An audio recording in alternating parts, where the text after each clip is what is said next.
Boa noite. Veja no Brasil TV desta terça-feira, dia 3 de maio. Uma denúncia de injúria racial provoca revolta no metrô de São Paulo. Mais um caso de feminicídio no Rio. Uma mulher é morta de forma covarde na Baixada Fluminense. Terceiro caso de morte por raiva humana é confirmado em Belo Horizonte. E ainda a expectativa do comércio com as vendas de presentes para o Dia das Mães. É agora no Brasil TV.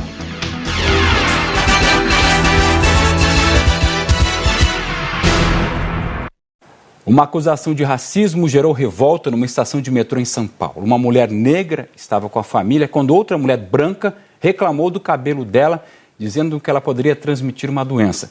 Os passageiros ficaram indignados, chamaram os seguranças e fecharam a estação. A mulher só conseguiu sair escoltada e direto para a delegacia. Indignados com o caso, aos gritos de racista, passageiros do metrô bloquearam a saída da estação Ana Rosa até a chegada da polícia.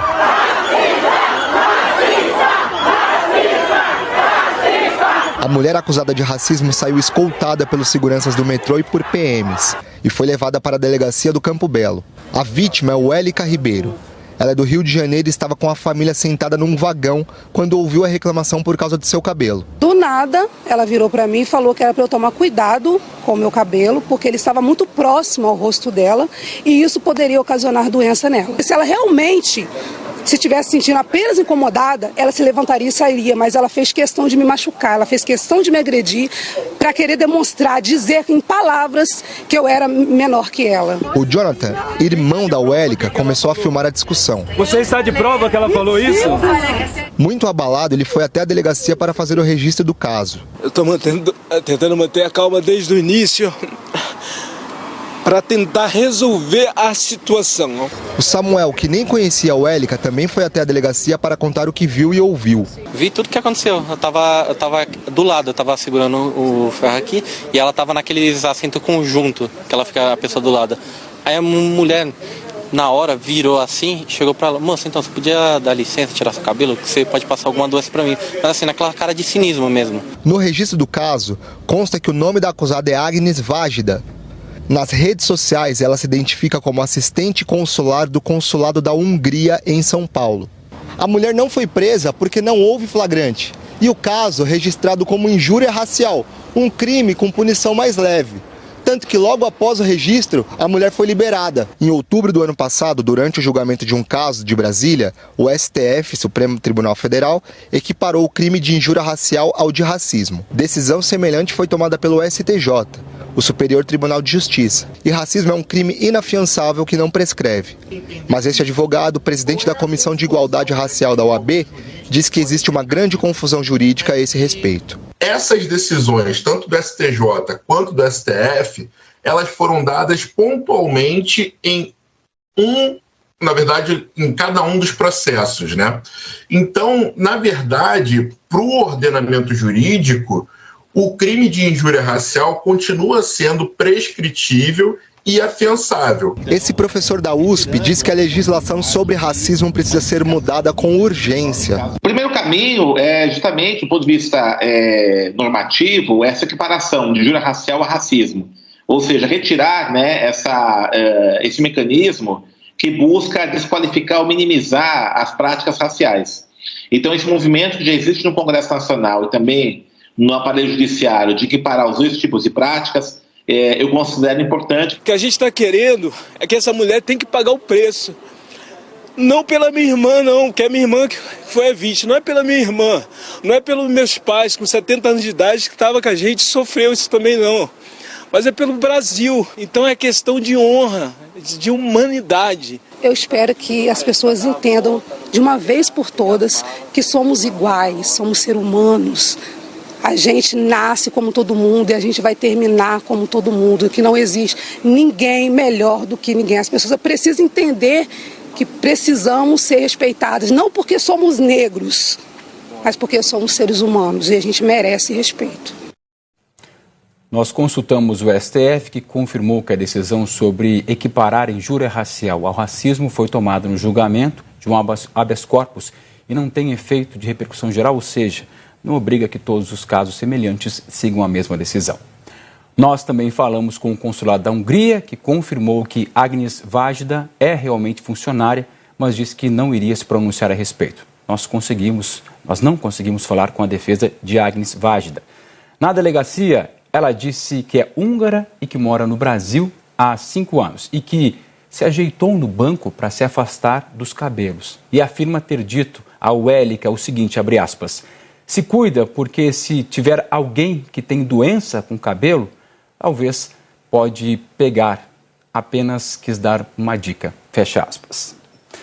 O corpo de uma jovem de 20 anos foi encontrado enterrado no quintal de um vizinho com sinais de violência sexual. Esse crime aconteceu em Magé, que fica na Baixada Fluminense.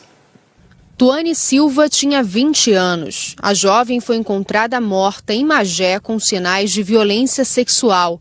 Essa manhã, os parentes foram até o IML de Caxias para liberar o corpo. A mãe contou que a filha sumiu por volta do meio-dia.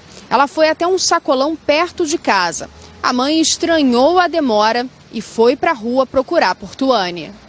Eu dei falta porque o que eu tinha pedido para ela comprar já estava em casa. A bicicleta estava em casa e no meio do caminho não tinha como eu ter desencontrado dela.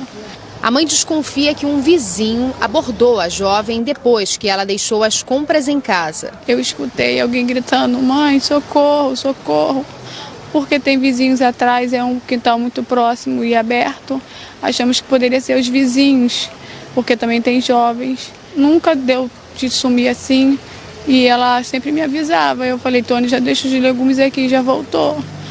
Como ela não coisou, eu parei, larguei a comida e me deu um estalo. Eu fui lá no quintal, falei com a minha vizinha, olha, aquele grito era minha filha. A família chegou até a postar nas redes sociais fotos da jovem como desaparecida.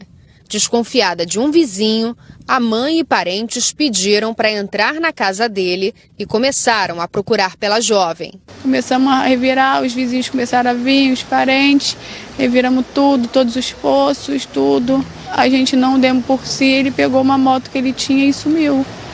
A polícia foi chamada e isolou o local. Só à noite o corpo dela foi encontrado numa cova no quintal da casa desse vizinho. A Delegacia de Homicídios da Baixada Fluminense vai investigar o assassinato. A polícia disse que fez a perícia e ouviu testemunhas e parentes da vítima. A mãe contou que Tuane era muito companheira, obediente e sempre ajudava em tudo. No Acre, 2 mulheres foram assassinadas pelos ex-companheiros no interior do estado. O Eudérico Silva é quem tem essas informações. Oi, Marcelo. O Acre registrou 2 casos de feminicídios em apenas um dia. Os crimes teriam sido motivados porque as vítimas não queriam continuar com os relacionamentos. A primeira vítima foi Tatiane Lima Neri, de 33 anos. Ela foi morta com um tiro pelo ex-namorado no município de Acrelândia, interior do estado. Após o crime, o autor se suicidou. A segunda vítima foi Maria Samara Silva do Nascimento, de 19 anos. Ela foi assassinada a facadas, na zona rural de Feijó, também interior do estado. O suspeito pelo crime é o ex-namorado da vítima. Esses assassinatos confirmam um estudo do Ministério Público do Acre que mostra que, proporcionalmente, o Acre lidera com o maior número de feminicídios do país. A Secretaria de Saúde de Minas Gerais confirmou a 3ª morte por raiva humana no estado. Todas as vítimas eram crianças e moravam na mesma aldeia indígena, na região do Vale do Mucuri, que fica no nordeste do estado. Dessa vez a vítima é uma garota indígena de 12 anos. Ela estava internada desde o início do mês e, infelizmente, na última sexta-feira, ela não resistiu aos sintomas da doença e morreu no Hospital João Paulo II, aqui em Belo Horizonte. Ao todo, no estado, são 3 casos confirmados de raiva humana, todos esses casos relacionados à cidade de Bertópolis, no Vale do Mucuri. A primeira vítima aí da doença, o primeiro caso confirmado, foi o garoto indígena de 12 anos, o Zélton Machacali. Ele morreu no último dia 4, cerca de 10 dias antes. Ele tinha sido mordido por um morcego e aí teve a evolução dos sintomas e não resistiu à doença. O outro caso confirmado é de uma criança de 5 anos, um menino. Esse menino morreu no último dia 17. Ele não tinha nenhum sinal aí de arranhão ou mordida por morcego, mas por causa da proximidade geográfica com os outros casos, a decisão do governo aqui de Minas foi de fazer essa investigação e na semana passada veio aí esse resultado com o diagnóstico positivo para a doença. Estado ainda investiga um caso suspeito. É uma menina de 11 anos. Ela teve sintomas gerais como febre, dor de cabeça, mas pelo grau de parentesco que ela tem com essa garota de 12 anos, que infelizmente morreu na semana passada, o Estado também resolveu investigar esse caso e também decidiu fazer a internação dessa garota. Ela está em observação e o quadro dela é estável. E para tentar evitar eventuais novos casos de raiva humana na cidade de Bertópolis, o Estado está aí, reforçando a vacinação antirrábica lá na região, na comunidade rural, onde viviam essas crianças. E o objetivo é vacinar cerca de 1.000 pessoas e até agora está avançada já essa vacinação. Cerca de 80% desse público-alvo já foi vacinado com a segunda dose da vacina. Casos de chikungunya no Brasil aumentaram 40% esse ano, segundo o próprio Ministério da Saúde. Das 8 mortes que já foram confirmadas pela doença, 6 foram no Ceará. Seu Josenias abre o portão lentamente para receber a visita dos agentes da Vigilância Ambiental de Fortaleza. Ele está com dificuldade para fazer qualquer movimento. Eu passei uns dias sem trabalhar, sem poder mover os dedos, sem poder fazer o meu trabalho. Edivaldo, que trabalha com ele, teve os mesmos sintomas quase ao mesmo tempo.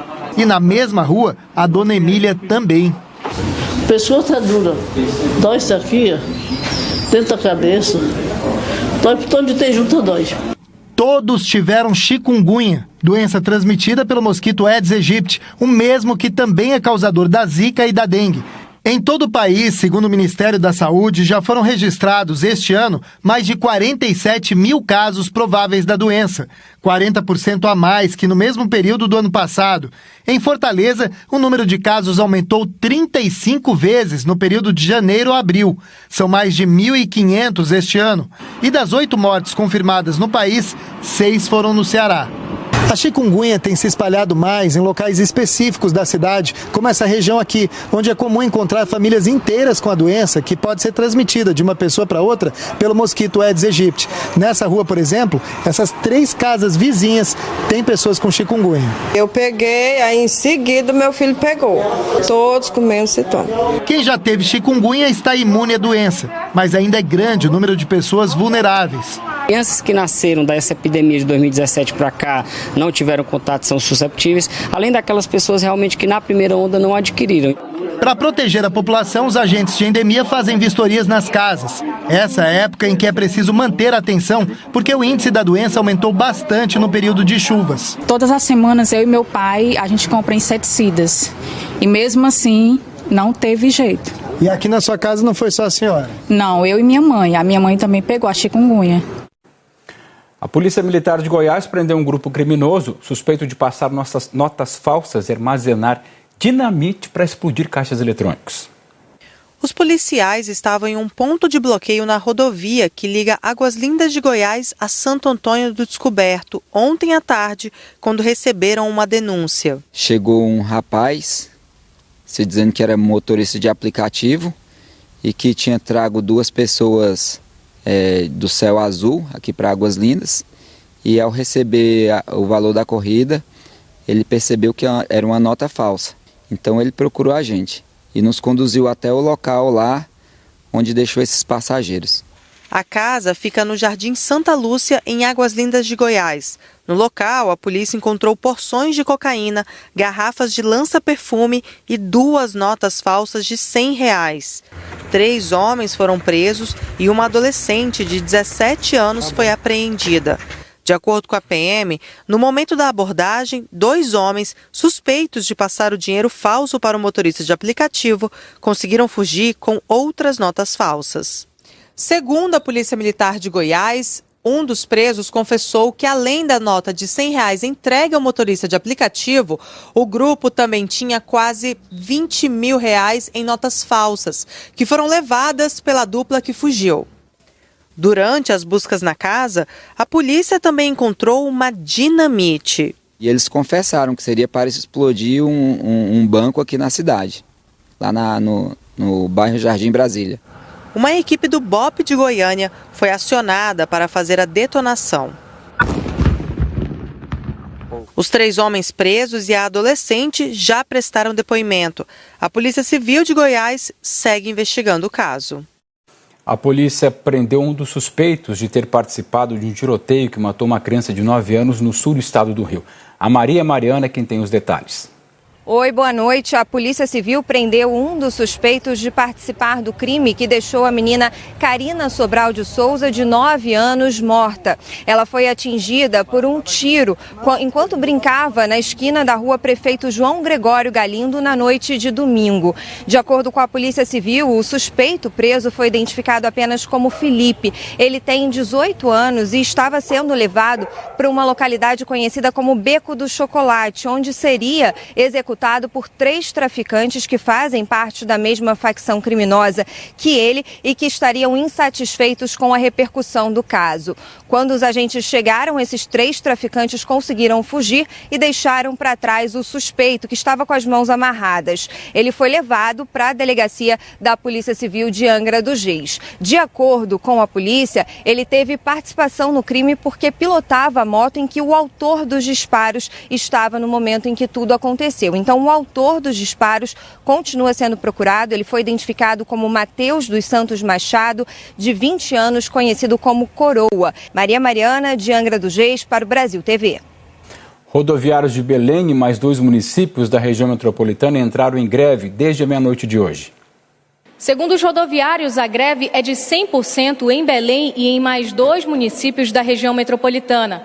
Desde as primeiras horas da manhã de hoje, muita gente passou por sufoco para conseguir chegar aos compromissos. Segundo o Sindicato das Empresas de Ônibus, quase 800 mil pessoas são afetadas pela greve. A maioria das pessoas precisava de um coletivo em direção ao centro, mas nem todo mundo estava disposto a esperar. Sem os coletivos nas ruas, os pontos de ônibus de uma das principais avenidas continuaram movimentados. Com a greve, vans e outros transportes alternativos foram os únicos meios de locomoção para várias pessoas. Os preços estavam bem mais caros. A cada vaga disponível em um transporte alternativo, uma correria. Na tentativa de chegar ao destino, teve até disputa por carro particular. Esse veículo cedeu algumas vagas, mas uma senhora que não conseguiu entrar tentou tirar pelo braço um outro passageiro. Em paradas sem abrigo, a situação ficou ainda mais difícil. Ainda não há previsão para o fim da paralisação. Brenda Rachite para o Brasil TV. Agora à tarde, o Tribunal Regional do Trabalho determinou que 40% da frota volte a circular na região metropolitana. Tá lembrado que termina amanhã o prazo para que os brasileiros emitam a primeira via do título de eleitor, ou então quem precisa regularizar as pendências com a Justiça Eleitoral. Em Salvador, hoje foi dia de bastante fila. A fila dando voltas começou ainda de madrugada. Primeira da fila, Caroline veio de Paripe com o pai. Na última eleição, o nome da promotora de vendas não apareceu na lista do local de votação e não conseguiu votar. Desta vez, não quer correr riscos. Eu vim resolver a pendência de que meu título foi cancelado, que no caso era para me voltar em uma escola, e aí eu fiz a transferência de uma escola para outra. E chegando nessa escola, com o meu título todo ok, que já tinha regularizado, não estava o meu nome na folha. Aí o que foi que eles fizeram? Não teve como eu votar. E aí, como não teve como eu votar, meu título foi cancelado. Aí eu vim aqui regularizar. O atendimento foi antecipado. Começou 40 minutos antes do previsto. O processo está mais rápido, sem coletar digital e sem tirar foto. Mas a grande demanda de eleitores de última hora tem gerado problemas no site do TRE. Devido à grande procura, está havendo um congestionamento, certo? Por conta disso, as pessoas estão sentindo uma certa dificuldade. Mas tentando, eles conseguem. Se não conseguir, pode vir aqui ao tribunal, pode ir aos cartórios eleitorais, que vai sempre atender à demanda espontânea, entendeu? As pessoas que não conseguem ou que não têm internet, ou as pessoas que têm dificuldades. Aos 16 anos, Lavínia não abre mão do direito ao primeiro voto. Até tentou na internet. Estava dando erro o site. Por que você decidiu vir cedo, pegar essa fila? Porque eu queria votar para mudar o futuro do Brasil. É só até amanhã o prazo final para quem também quer transferir o domicílio eleitoral, como o segurança Carlos. Eu vim tirar o segundo título, porque o meu não é daqui não, o meu é de São Paulo. A Islã tem 17 anos, seu Nelson, 74. Eles não se conhecem, mas têm muito em comum. Eles não são obrigados a ir às urnas, mas fazem questão de exercer o direito de votar. Não é mais obrigado, eu sei, mas faço questão e tenho prazer. Eu acho importante as pessoas já tirarem o título desde mais novo para poder, pelo menos, conseguir escolher alguém decente ao poder. Não importa a idade, somos todos cidadãos. Veja a seguir, uma promoção de cebola barata provoca tumulto e empurra num supermercado no Distrito Federal.